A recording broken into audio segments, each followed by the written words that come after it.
Spills and decontamination in nuclear medicine. This is one of the most important topic which as a nuclear medicine professionals we all should be aware about, and we should be thought about this all the procedures. Hi, this is Divya Prakash, and we are going to start a series on this topic because this is a very long topic and covering in one video was not possible. So I thought to start a series on this, and we will be discussing. There are many things into this, like surface decontamination, personal decontamination, different type of isotopes has got different kind of handling, different type of surfaces has got different type of handling. So the need of the series was like this is important for all the nuclear professionals, so we all need this.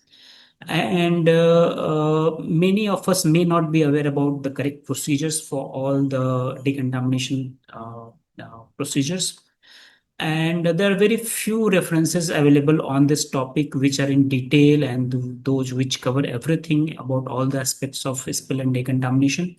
So I thought to fill this gap and make this presentation series so that everyone should be able to know about these things. They can read these things, they can appear for the RS exams, they can use it in the day-to-day practice. So what are the things we are going to cover in this presentation series is like we are going to discuss the spill and decontamination. So both things, how they are different with each other, that we are going to discuss in the series. And then once the spill is discussed, then we'll see what is minor spill and what is major spill. And then coming to different isotopes has got different limits for major and minor, and their different handling is different. So we'll see how the iodine 131, lutetium 177 taken to 99M, or the FD18 FDG, or some other radioisotopes which are handled in the nuclear medicine, how they are classified as minor and major spills, and how they are handled. Coming to the decontamination, we'll have there are two type of decontaminations, like the surface decontamination and the personal decontamination. These two contaminations can be there in the routine, and the surface decontamination again can have a different type of divisions, like the different kind of surfaces like the glass, the steel, the granite tops, the machine tables. Everything has got a different way of handling, so we will discuss on this all as well.